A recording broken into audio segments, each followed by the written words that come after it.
Welcome to Andy and Ari on 3. I'm still here in Destin at the SEC spring meetings. Ari, I think the SEC homer thing, people might screen grab this. No, listen, if the SEC is going to pay for a backdrop for you, Andy, you got to use it. Like, what are we talking about here? The decor outside of this room in this hotel is so blah. It is the most beige hotel in the history of the world, and there's some artwork you'll see later. I recorded a segment with Joe Cook of Inside Texas where we're talking about Sark and Arch Manning and everything. It's a very, very beige hotel. So this is the best looking backdrop right here. And so I understand from the ocean. The ocean is probably, well, the pool deck, which overlooks the ocean, as the crow flies, is probably 30 feet from me. But I feel like I'm in an underground bunker waiting for either the tornado to pass or the bombs to stop dropping. Because usually your Florida SEC motif is always palm trees or pool or something when you're in these settings. So I wanted to go out there, but it is so freaking hot and humid. So if you wanted to see me just drenched by the end of the show, that would have been the play. Also, there's probably a portion of the audience that would like to see that, but we'll talk about that. That's true. The beachgoers probably would not be really thrilled with us yelling at each other about college football. By the way, can we actually have a football conversation today? I realize that it's rules season and they're arguing as we speak about what the college football playoff is going to look like. But and we'll talk about that a little bit, Ari. But I feel like we covered it pretty thoroughly on yesterday's show. And I feel like I would like to talk about actual football. Is that wrong? I mean, I was kind of looking forward to relitigating last year's college football playoff discourse, but we can talk about football if you want. Okay. Well, I'll meet you halfway. Since the relitigation always seems to involve Alabama and never Ole Miss, which I don't understand. If you're going to talk about one, why not the other? But you want to know why? Yeah. Because if Ole Miss was the only team that was left out, no one would have gotten as angry. That's why. I guess you're right, but it's the same deal. Like, just beat Kentucky, just beat Oklahoma. Yeah, but Ole Miss is every bit as part of the discussion. It's just not as popular to talk about because that's not what everybody was angry about. But go ahead. I'm going to meet you halfway, and we're going to talk about Alabama because Kalen DeBoer is obviously here, as are all the SEC coaches, and he talked to us today.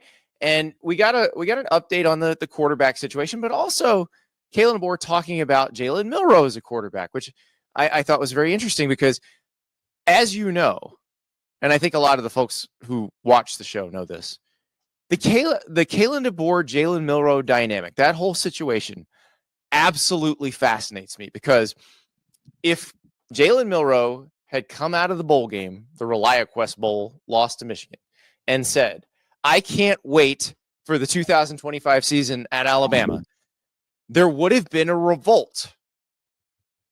The fan base would have revolted.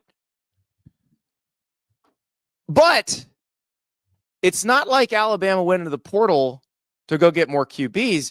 They've got Ty Simpson and Austin Mack, who were there last year, who could have theoretically played over Jalen Milroe, but didn't. And then they've got a freshman named Keelon Russell, who's there. The Alabama QB situation, to me, Ari, is one of the stories of the offseason because the roster around the QB is awesome. So now if you pick the right one, you can win the national title. If you pick the wrong one, you miss the playoff again.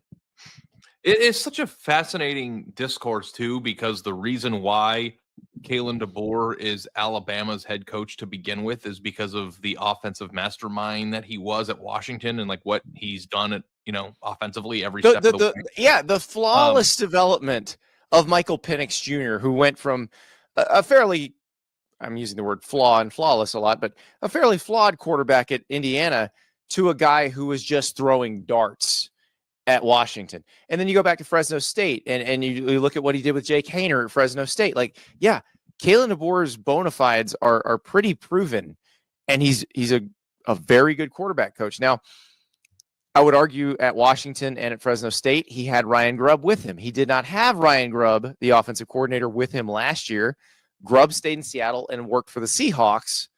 Then he got fired as the OC of the Seahawks, and now he's the OC at Alabama. So that's another layer to this. But Ari, really do think if we're going to rank offseason decisions, choosing the quarterback at Alabama is top 2 or 3 in the whole country this offseason.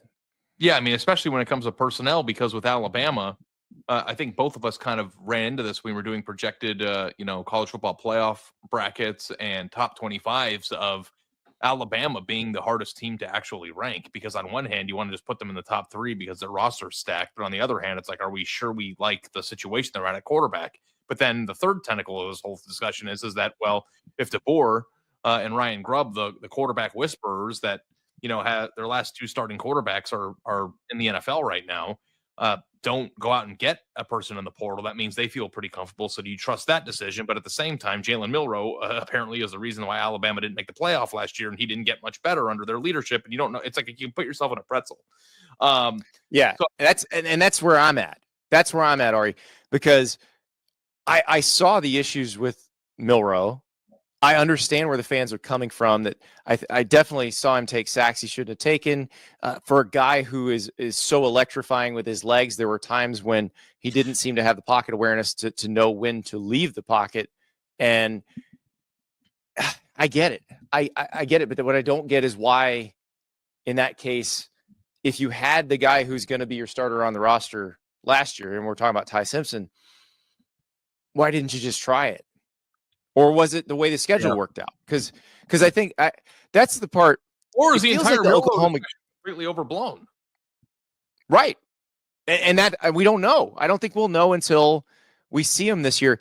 But I do wonder, like, did the Oklahoma game just sneak up on them and they thought, okay, we're going to make the playoff. Yeah, we slipped against Vandy. We lost to Tennessee, but we're still fine. So let's not change anything, because all we got to do is beat a fairly weakened Oklahoma team that, at that point you'd watched Oklahoma just get drilled by Texas and drilled by South Carolina. And you thought, okay, you just get through this. And then that game happens and it's like, oh crap, we just lost the whole season. Yeah. And I mean, I wonder, even privately from Alabama's perspective, if they believe that their season didn't go the way it planned just because the quarterback play wasn't up to snuff. Because I don't know that would probably be the viewpoint internally. I think that's the scapegoat of the season, but I don't know that I watched that Vandy game and thought, wow, Milroe's killing him. Like, did you? I don't know. I don't think that was the case. And I think it's really no. The strip sack he took right when Alabama looked like they were going to get back into it and then take over. Yeah, the strip sack he took was unforgivable. So, like, it's. I'm actually really excited to watch him again. I get it, Alabama fans. I get it, but the part that I struggle with is if it was that bad, why didn't they change anything? I think Alabama has gone much further in the past with quarterbacks that weren't as good. Yeah.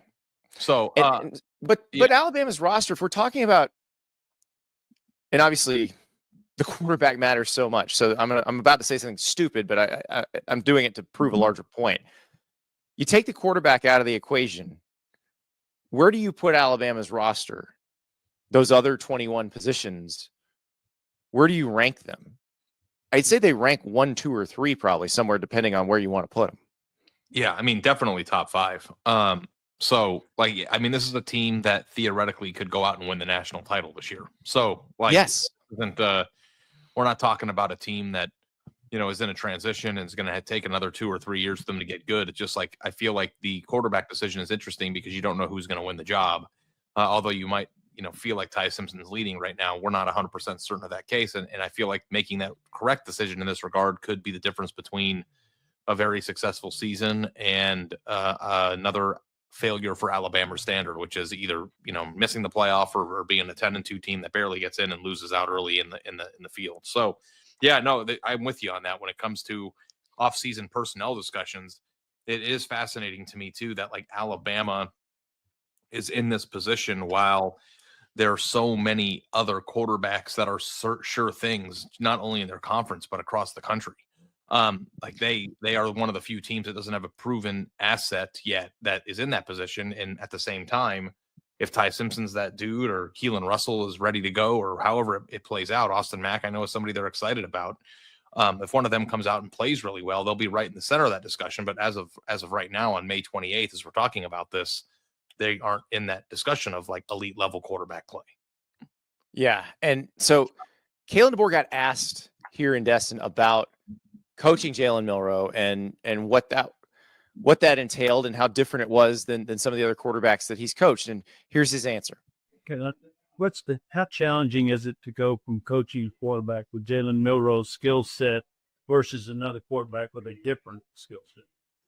Yeah, I think with Jalen, he just had he had added elements to his game, right? So, I mean, he could throw the ball, but you had to make sure you were utilizing to benefit your team the things he could do with his legs. And, I think that making sure you're incorporating more offense where he can take advantage of that and we can take advantage of that, then forces you to have to figure out where are you taking away.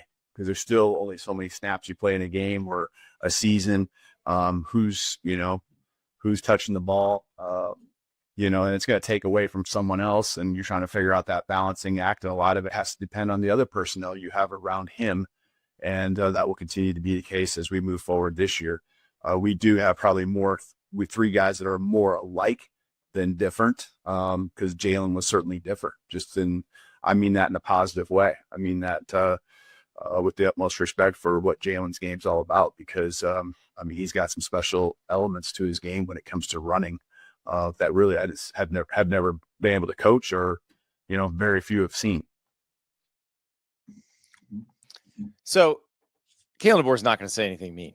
I can tell you that right now. This is not a guy who's going to do that. He's not throwing anybody under the bus. But it's interesting talking about that it's going to be different with these three. Now, I don't think people understand, like Ty Simpson, Keelon Russell, both very athletic guys. Austin Mack too. But Jalen Milroe is wide receiver fast. And I think that adds a different dynamic. Ty Simpson and Keelon Russell, both very good athletes who can move around really well. So I don't think Alabama, Ari, is going to suddenly go from having a quarterback who could gain you yards on the ground, who could get out of trouble and keep drives alive. Like, I think the guys they're considering can do that too. But the question is, what does the offense look like when maybe you put more of the run game on the backs and less on the quarterback? Yeah. I think too that the biggest problem with Ty Simpson is that he's played. And when he has played, it didn't get them out of a jam, right? But has he? Okay. I don't think he's played in the spring game and in springs, because obviously he was involved in the competition that Milroe won initially when Nick Saban was still the coach. He then, I'm not sure there was a real competition last year. The one time he got in is the USF game a couple of years ago, Nick Saban's last year. It was raining really bad, wasn't it? Well, remember, Ty Simpson didn't start that game. He didn't get the number one reps that week. Tyler Buckner did. And I felt like that was Nick Saban saying, you want to see the transfer from Notre Dame? Okay, here he is. And this is why we're starting Jalen Milroe. And then Simpson, by the time he got in the game, it wasn't impressive, obviously, but I don't know that that's a fair assessment of the guy. I know, I'm just telling you that situation. That's what people have in their heads still, whether it's fair or not. Yeah. Like, I think that people look back and go, Ty Simpson had a chance to get them out of a jam and didn't do it. But I think that you could, make a case that you're making, which is it was no first team reps, second guy into a game. If I remember correctly, it was either that game or two games, or the game last year that had terrible weather. And it just kind of it did have terrible weather. So I'm not going to judge him on that. I think Alabama's in an interesting situation at quarterback, because I do think you have two examples from fairly recent Alabama history that show it could go one of two different ways. And either way actually works out great for Alabama if it works out that way. So you can go back to 2016, which was Jalen Hurts' freshman year, where Jake Coker had led Alabama to a national title the year before. They're going into the USC game in Dallas. They start Blake Barnett, who'd been in the program. You had Cooper Bateman in the program still. And they play Blake Barnett for, about a quarter. They put in Jalen Hurts, and it's very clear at that point Jalen Hurts is the best quarterback on the roster. and he never gets taken out again until halftime of the national title game the next season. So that is one potential outcome. And that could be the Keelon Russell situation, where if they decide Keelon Russell's truly special, you start the older guy, you then bring in Keelon Russell to see what happens. And if he is the guy, then he just takes it and runs with it. The other potential situation from recent Alabama history that probably worked out even better is you had Mac Jones, who was beaten out by Jalen Hurts, who was beaten out by Tua Tagovailoa, who waited his turn. And then when it was his turn, he balled out and won him a national title. And became a first-round draft pick. And that would be the Ty Simpson scenario, who under most circumstances in this day and age would have left by now. Ty Simpson would have left. And he stuck around. Makes you feel good about it a little bit, right? Like you feel like somebody who sticks around, who has been in the system, has been through some changes, has been at Alabama for the long haul, should be the rightful heir, and maybe, a lesson. I'm sure coaches are probably rooting for him to be good, right? Like a lesson of what being patient and persevering actually turns into, and it just like in this specific scenario, he's also competing against a freak of nature freshman who is going to be awesome eventually, whether that's this year or not. The world might not be up to speed with who Keelon Russell is, but like, I promise you, we'll be talking about him on the show for years to come. So I don't know how long it's going to take for him to be ready. Maybe it'll take another year, but when he's ready, it's going to be a show, and I'm excited to see it. So either way, you would think that with Ryan Williams and some of the dudes that they have coming back on offense, that no matter who the quarterback is, they'll be able to operate well and get the ball out and, use that talent. Ryan Williams and Jeremy Bernard. Yeah. That they're going to make a quarterback's job easier. Also, we'll be talking quite a bit about Ryan Williams here in a few minutes because, he's on the cover of the EA Sports college football game. But you're right. They have so much around whoever wins this job. I asked Kalen DeBoer, how do you continue the evaluation process? Because I know there's some people who think it's already Ty Simpson's job. I don't think Kalen DeBoer's ready to go that far yet. I think he's still looking to try to figure out how this is going to work. And there's one particular piece of his answer that tells me that. Here's what Kalen DeBoer said. How do you handle the evaluation of quarterbacks in this period of time, and you're not practicing yet? But I imagine there's some things you can watch, leadership and tangibles. How do you handle that in June? Yeah, in June, we get more opportunities now than you used to a few years back to be around them, whether it's in the classroom or on the field. And so, there's leadership. I mean, these guys all were doing things through the month of May on their own. And as much as they don't have to let us know what they're all doing, you do know, because position coaches are keeping track of all their guys and understanding the workload that they're taking on and where they're at. And these guys did a great job, all three of them, of really doing some of those leadership things and going places and bringing guys together. And the best part about it was it wasn't like one quarterback took three guys and another quarterback took these four. They all did it together. And that's what I guess I appreciate about this group of guys. And it is a competition. I refer to it as a healthy one, just because I think they all respect each other. They're all going as hard as they can. They're going to step on each other's toes at times in that leadership role and things like that. But, so be it. And again, I appreciate the way they've gone after it. And June will be a big month for them to take the next step. In the end, I mean, we're tracking everything when we get into August, just like we did in the spring. And it doesn't always come down to who had the highest completion percentage, because sometimes it's so close. It's a lot of times a mixture of, who's moving the ball down the field the most. I mean, that's what's most important, right? Is putting points on the board. And so, who's keeping the ball, who's making the least amount of mistakes, big mistakes in particular. And, also just trying to give them all a chance, because they're at different points in their career where their growth is happening in different ways. No one has significant amount of playing time reps in a game, but obviously they are at different levels and all have different things that they've shown us that they can do at a high level already this spring. He said, obviously that they're all at different levels and they have to be evaluated at their different levels. He doesn't have to say that now, Ari. The transfer portal's closed. Nobody can leave right now. So I think this is still open. It just reminds me of how much I don't miss being a beat writer. Oh yeah. Yeah. we can dip in on this, but this is like, the Alabama beat guys, this is their day every day until they decide on a quarterback. Yeah, I know. And it just like trying to decipher, like, what did he say? What didn't he need to say? How did he say it? Who did he talk about first? And like trying to like figure out like tea leaves of these answers. And it's just kind of like, yeah, okay, great. We'll see who wins the job. But it doesn't seem over. You're right. It doesn't seem over. And I think that makes it interesting. And, the thing that I think is always interesting about these quarterback battles too is, and I really liked what Fran Brown at Syracuse did in terms of just naming a starter and cutting the crap. Because I've been around some pretty high profile quarterback battles that go. He then took a transfer. So.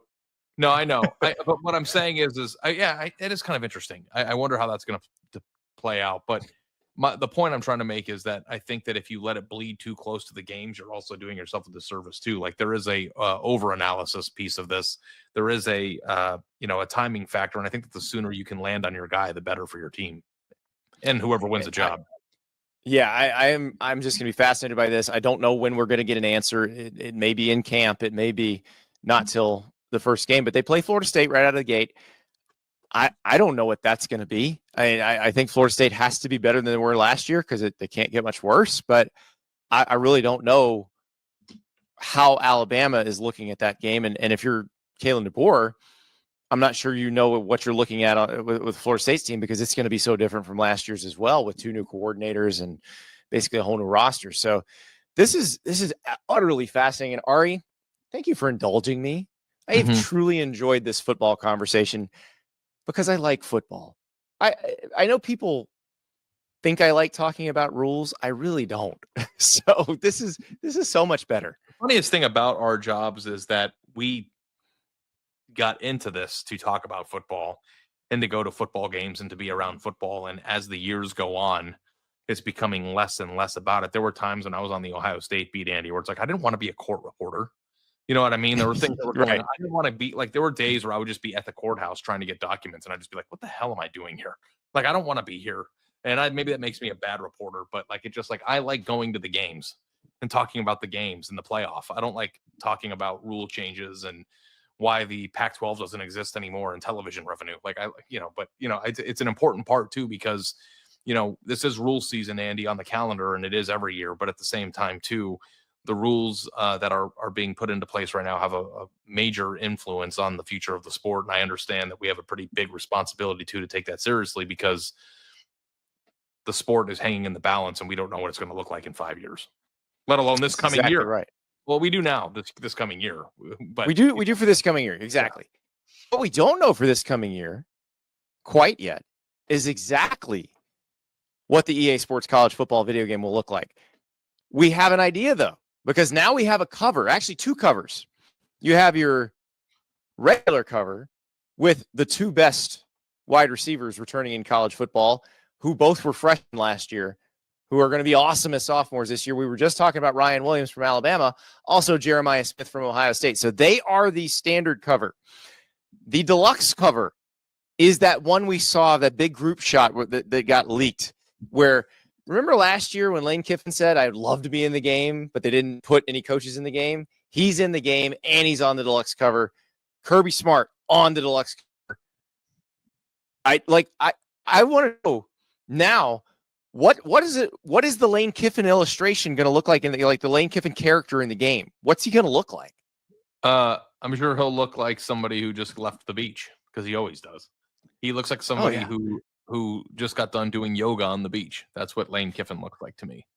Like but does he flip the visor up, or flip the play sheet up when he knows the play is open and the receivers streaking open and it's going to be a touchdown if the quarterback sees it? Like, that's my favorite Lane Kiffin move, is when the ball is snapped, Lane can see what the defense is doing and immediately throws the play sheet in the air, and then the quarterback hits the receiver deep for a touchdown. Yeah, and it was caught on the camera that was in the second deck. You could see the play sheet. Yeah, I'm sure that they'll have some good animations for him. I'm super excited for the game. I play this year's game often, so I'm looking forward to to what changes and new animations they have in it. The question that I have for you is, do you like the picture? And do you like who's on it? The Ryan Williams, Jeremiah Smith picture, I love that they chose those two. I love that they chose those two. And, I hope there's no curse. Like we always talk to the Madden curse, the SI jinx, all that. I hope there's no curse because I want those two. Like, I want to see, we're only going to get 3 years of those two in college. I want to see 3 full years because they're spectacular. So that I'm so glad that EA recognized how special a moment it is for receivers right now, how absurdly good that class was at the top. And you and I have talked about like that Cam Coleman and Ryan Wingo may ultimately etch their names right next to those two guys. But those two guys did it as freshmen. And Jeremiah Smith is just, he's an alien. I think it's interesting that there are so many namesakes at quarterback this year and there's no quarterback on the cover. That said, I think they got the right athletes because these are the two most sure things that, in terms of visibility that you could probably find in the sport.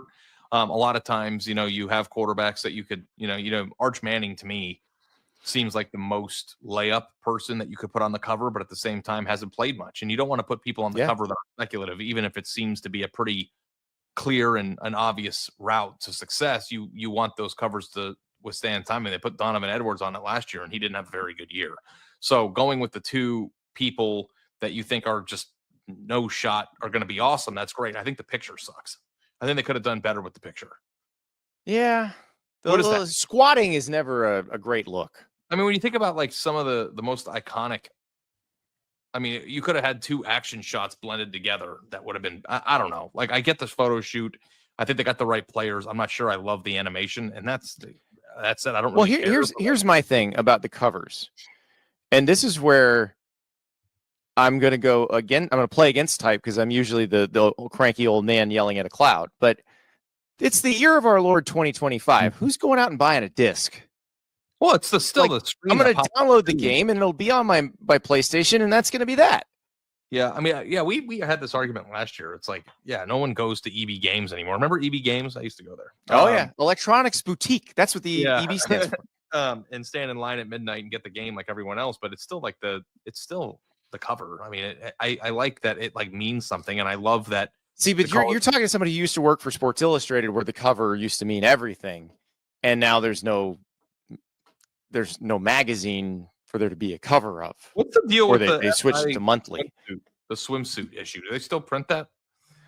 I believe so. Because every year I see here are the 20 people who are in the swimsuit edition, and all the people were drooling over Livy Dunn this year. And it's like, okay, do they even print that as a magazine, or do they just put it online now? Like, I don't even know. I believe it's still printed because I think it's still a big moneymaker. Even when I was there, it was a huge moneymaker. It was a large portion of the revenue for the year. Yeah, no, I'm assuming it is, but I just I haven't bought a physical magazine in 10 years. So, and that's the thing. We were having the discussion here after one of the press conferences. I said, who's buying the disc? And one of the people said, well, I wish I'd bought the disc last year. And I'm like, so it could take up space in your house? Like, because you're not playing with it. You might scratch it. Well, it is kind of funny, Andy, because I, as you know, have an older car now that I drive on the weekends, and it has a CD player, and you would not believe how expensive like getting a CD is now. I was like, I wish I would have kept all my CD collections and my mixes, because I'm buying CDs on eBay for like $30 right now. Because it doesn't what CD did you buy? I bought a bunch of like hip hop CDs, but I bought like a Tupac CD. I bought a Yacht Rock mix CD because that's very nice. I wanted the so you're going between like Dan Fogelberg and Tupacalypse now, which is it's perfect. There's 6.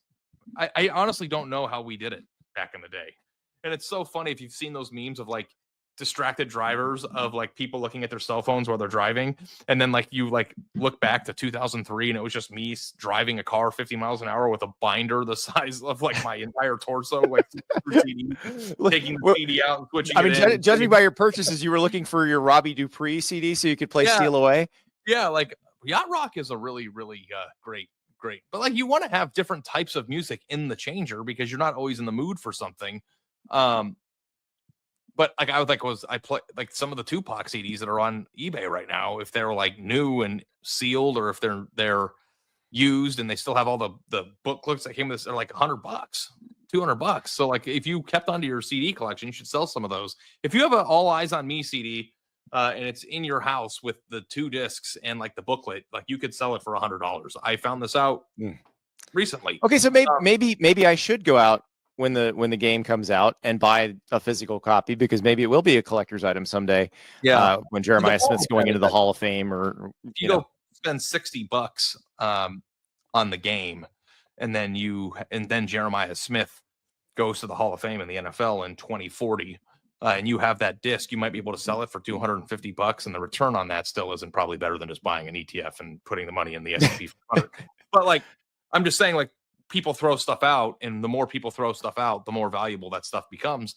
And like, I am a person who has sports cards on his desk, so like, I like physical copies of things. I understand why you want the game, but Andy, also too, when you turn the game on, it's the first screen. So even if it's not the cover of the actual CD, it's the first thing that you see when you turn the game on. And I also think that like pop culture is a huge part of college football, and honoring that pop culture and honoring the people who make the sport better in any possible way is a good thing. And like, you know how important this game is to college football pop culture. More people talked about college football last summer than maybe ever before as a result of this.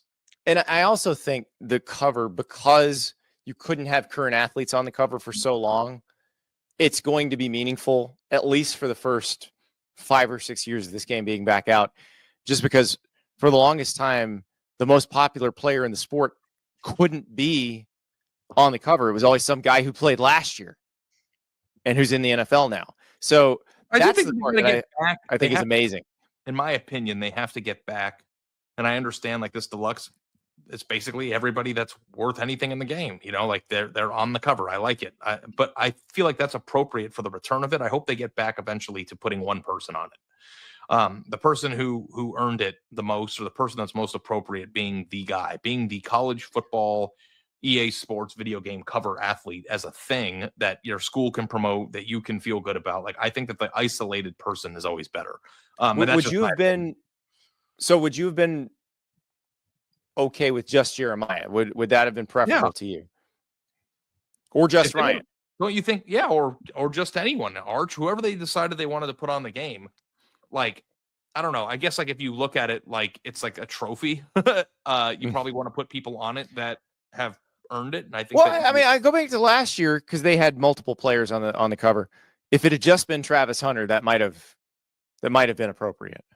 Yeah, but like if you know we know in the season, like the top 10 players in college football, pick one, and maybe you go with the one that was most accomplished or the most iconic, or one who plays for a big school. I don't know what I mean, I'm sure there's a tremendous amount of marketing. Would you be okay with them rotating? Like, and I imagine, I don't know how the deals are written, so it might be that the deal's written where if you're on the cover, if you're the cover athlete or one of the 2 cover athletes, like the home screen of the game is going to be your picture. But you could work it in a way that now, because you can fly in updates, like as the season goes on, you just have a new cover. Like, let's say Lenora Sellers blows up week 1 and has a historic game. Then every time you turn the game on, Lenora Sellers is your cover.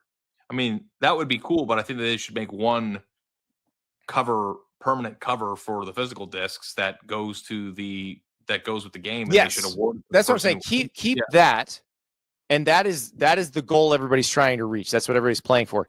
But then during the week, like, or let's say Garrett Nussmeier has just an amazing game.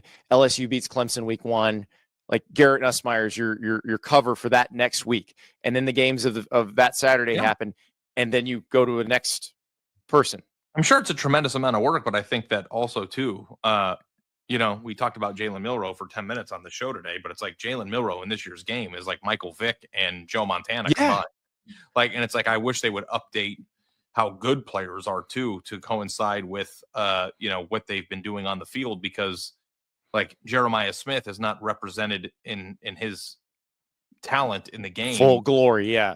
Like, so like, I think that would be, I'd be more, on board with them updating the players. Can they set Diego Pavia up that like once every 3 games, he's just unstoppable? Like, that would be tremendous. That would be realistic. I actually like the thing about it though, too. And I've said this before, Andy, as somebody who grew up playing this game, because this was my childhood. in college, everything. Like, this was what we did.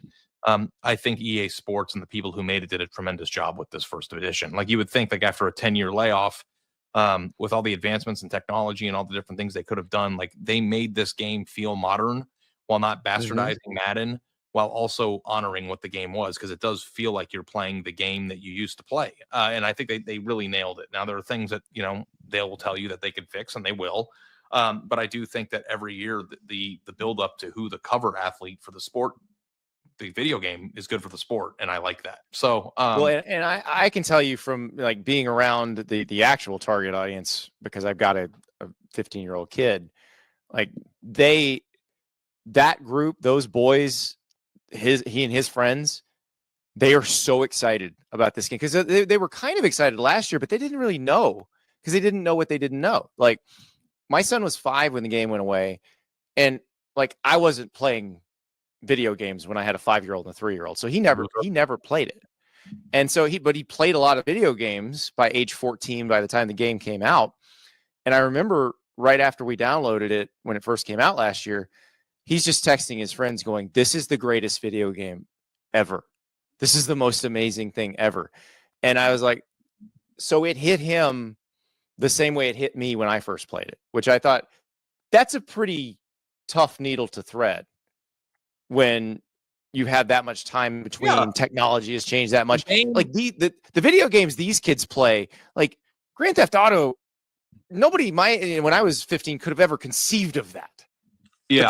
But they've been playing that for years. This game, we all fell in love with this game when we were growing up because of what it stands for, and it still stands for that. So young college football fans also fall in love with it, which is perfect. It's so much better than Madden, and it totally like celebrates the spirit of the game. And I'm all for playing it. I think that like the one thing that we didn't do this past year was integrate the game with our audience. But like, I will play people. Like, I play the game online a lot. So Ari will talk his trash to you online. Don't you worry. I say some pretty vile, despicable things for that headset. And I actually get angry sometimes too, because it's like, I lost to South Carolina last night, and like, I was better than the person, and it like the game just screwed me a few times. But I'm into it. I'm really into it, and I play. How many touchdowns did Nick Harbor catch? It was actually a weird game because there were a lot of turnovers. And I fumbled the ball inside the red zone 3 different times, and I can't stand fumbles because it's not user, it's random. And I don't like when it happens randomly 3 times, especially when they're non-quarterback hits. But like I play the game. Britt goes to bed, early some nights. I'll go out and I'll play the game. I play the game during the day sometimes. I feel connected to college football playing it, and I love it. So, yeah. But I think please just get back to doing one person. That's my only request. But for this year, I think that they got the right 2 players. Ari, maybe that one person next year is Arch Manning. I know he's draft eligible, but all the talk is that he plans on being a multi-year starter at Texas. So maybe he's that guy. Next up, I talk to Joe Cook from On3's Inside Texas. We break down what Steve Sarkisian said about Arch Manning. Here in lovely Sandestin, Miramar Beach, Florida is your official dateline. In front of some beautiful artwork with Joe Cook of On3's Inside Texas. So we saw Sark today. Sark talked to us. He's in a really good place. Like, he's got a team coming back that he knows is going to be pretty good. They made it to the semifinals last year. But it was interesting to me, for a guy who's breaking in a new quarterback, he seems very at ease with that new quarterback's development. Yeah, it's Arch Manning. If you didn't know, is he famous or something? Yeah, we'll get it out. Okay. But he is very at ease, and a lot of that has to do with the on-field stuff. Played in 10 games last year, was in critical moments. Got the Georgia game, both Georgia games. Played in the A&M game, scored that first touchdown. Mm-hmm. But he also started games, and granted, he started against UTSA and Mississippi State. We know Mississippi State went 2-10, and UTSA had a good year, but G5 team all the same.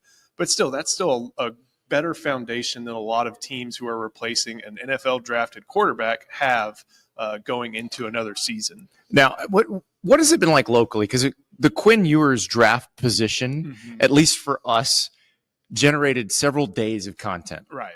And the retroactive, should Arch have been starting last year? What is the feeling within the program about that?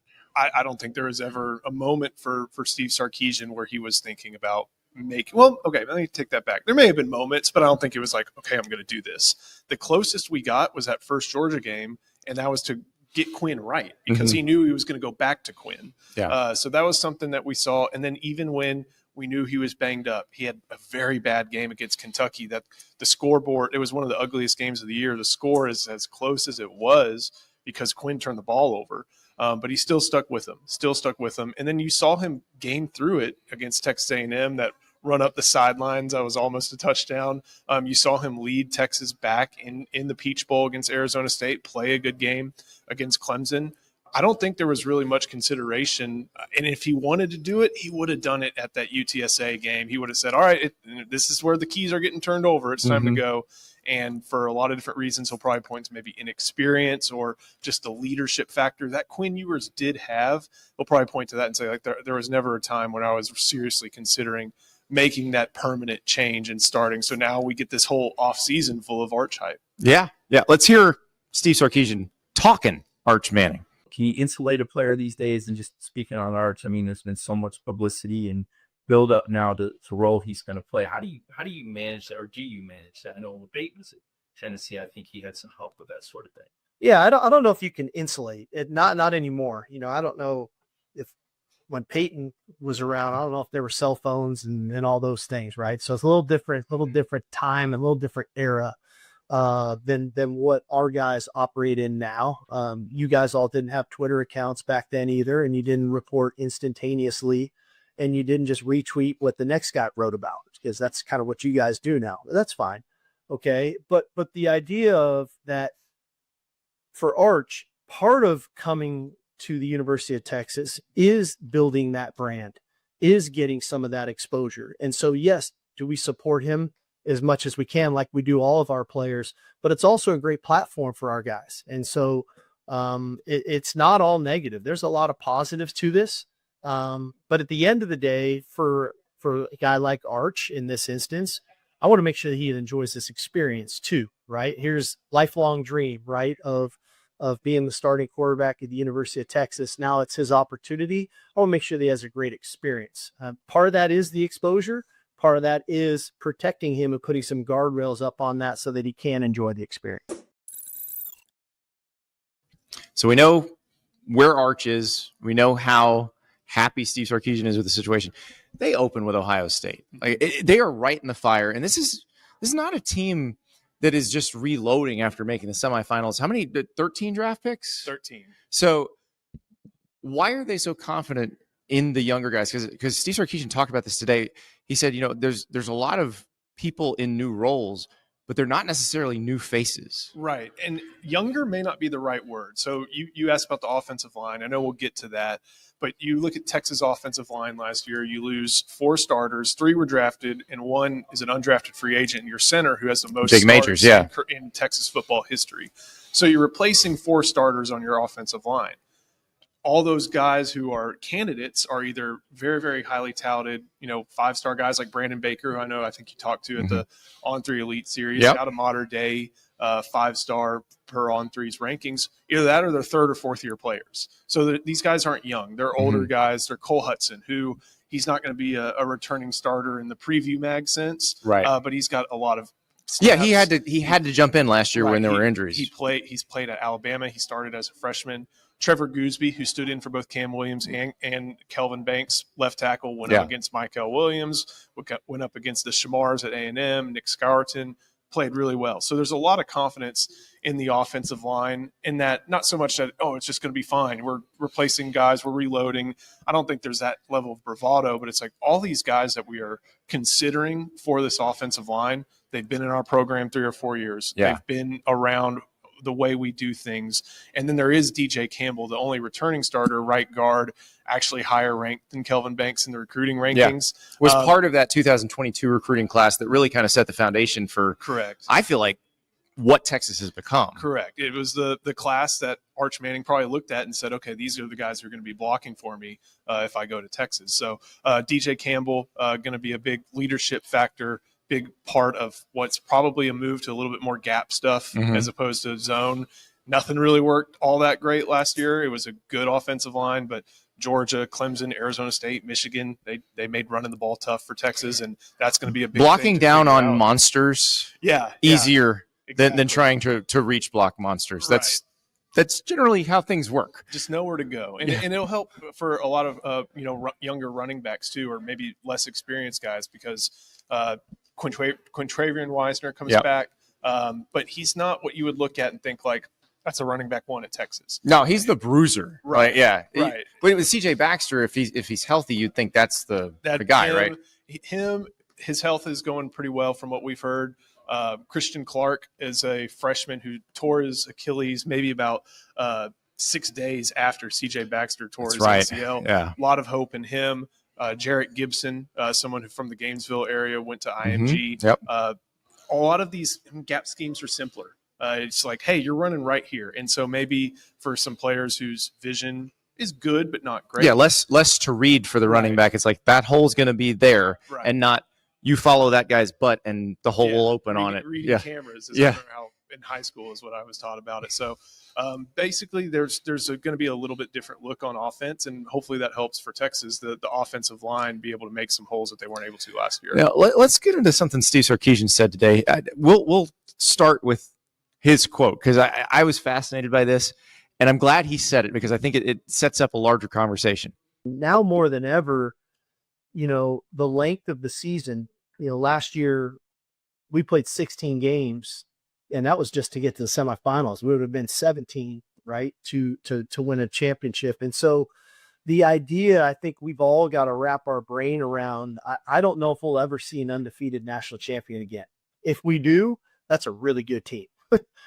Because it's just so difficult, and it's not so it's difficult, yes, because of the quality of the opponents you play, but it's so difficult to stay healthy that long. I mean, you're going to have teams in years like we had last year where you lose your starting quarterback, and how do you respond to your quarterback being down, and you lose both your left tackles? That happened to us last year, or your left tackle, then your right tackle, and do you have the depth to endure? And so I think you're going to see teams more and more now, 2 losses, 3 losses, maybe even 4 losses that get in, not very different than the NCAA baseball tournament of what that looks like. I looked at Vanderbilt, I think, as a number 1 seed. There was a point in the season, they were 11-10, and now they're the number 1 seed in the baseball tournament.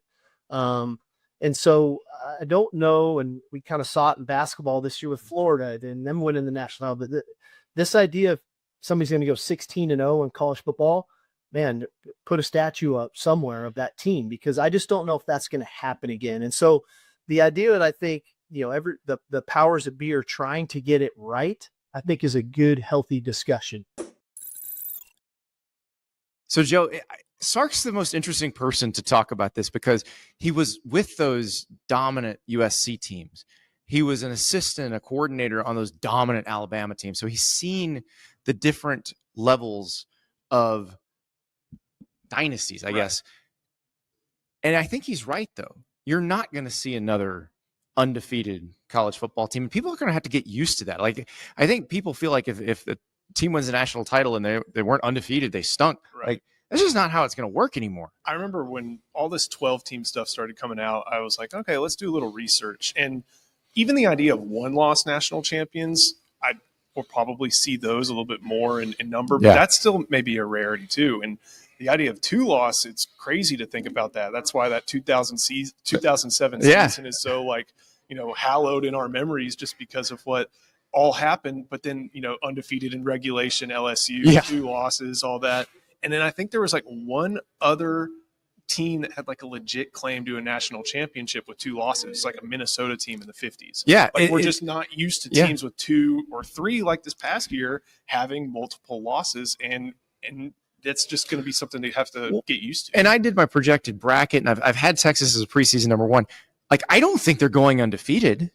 I think they're going to lose to Ohio State potentially, or they could lose at Georgia. I think they're going to be really good.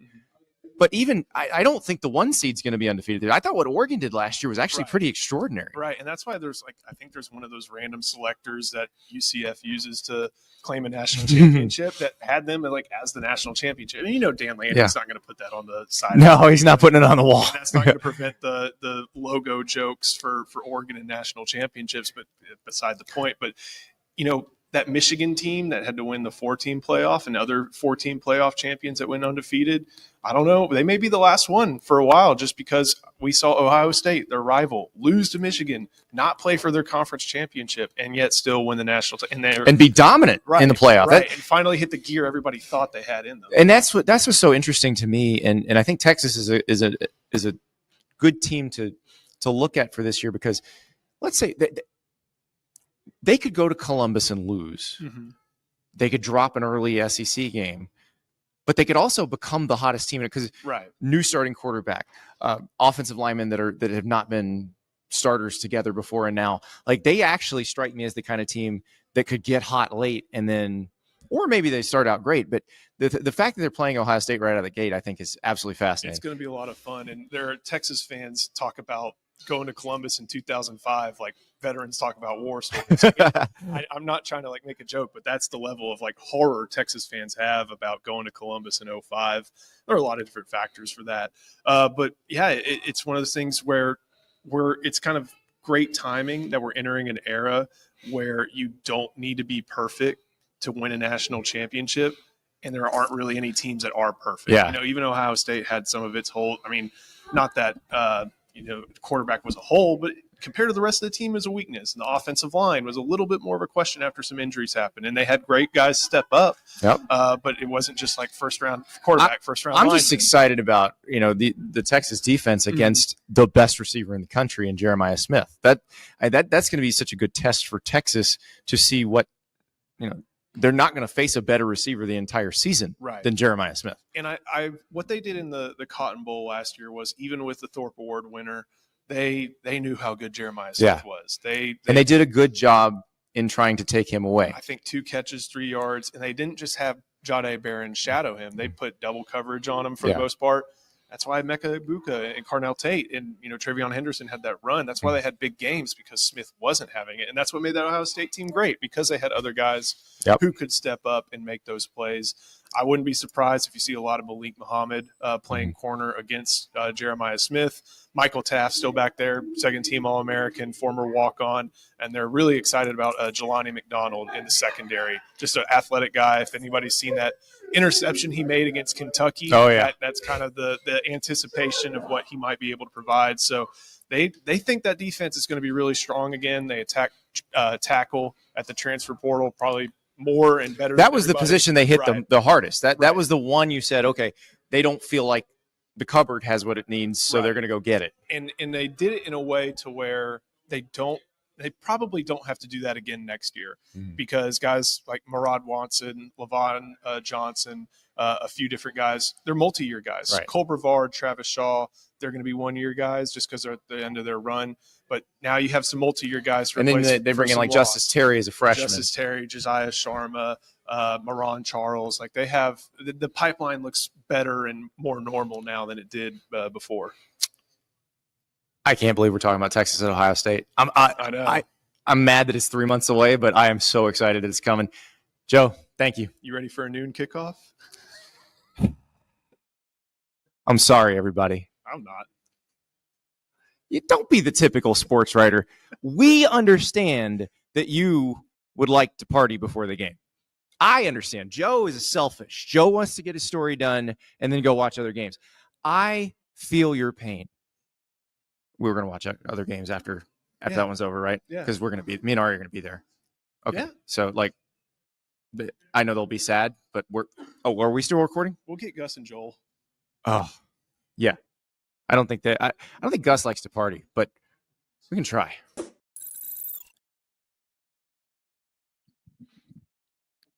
All right, that is Joe Cook from Inside Texas. That was Steve Sarkisian talking Arch Manning, talking how he'll never see another undefeated college football national champion, which I think is a fairly realistic prophecy from Coach Sark.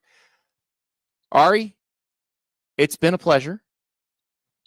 we got one more day with these coaches here in Destin, and then they're gonna jump on their private jets and be gone. What questions do I need to ask? I don't know, anything that continues to get people to say things we can write about. I want to personally thank you. Like, I know that you're in Florida and that you can just drive over there, and like this is just like where you go every year, but like I would really like to go next year, because like there are We can it's make like this happen. this is better than, I feel like this is better than Media Day. Oh, it's way better than Media Day. Way better. Still, it's not what it used to be, where you could just kind of chill and like people would come talk to you and you could have a nice relaxed conversation. The media environment's changed, but that's the world we live in. But it's still pretty fun, and the coaches, every once in a while, when you ask them about football, their eyes light up because they don't want to talk about rules either. They'd rather talk about football too. So thanks for indulging and letting us talk about a little football today, and a little video game, and a little Arch Manning. We'll have a bunch more for you tomorrow.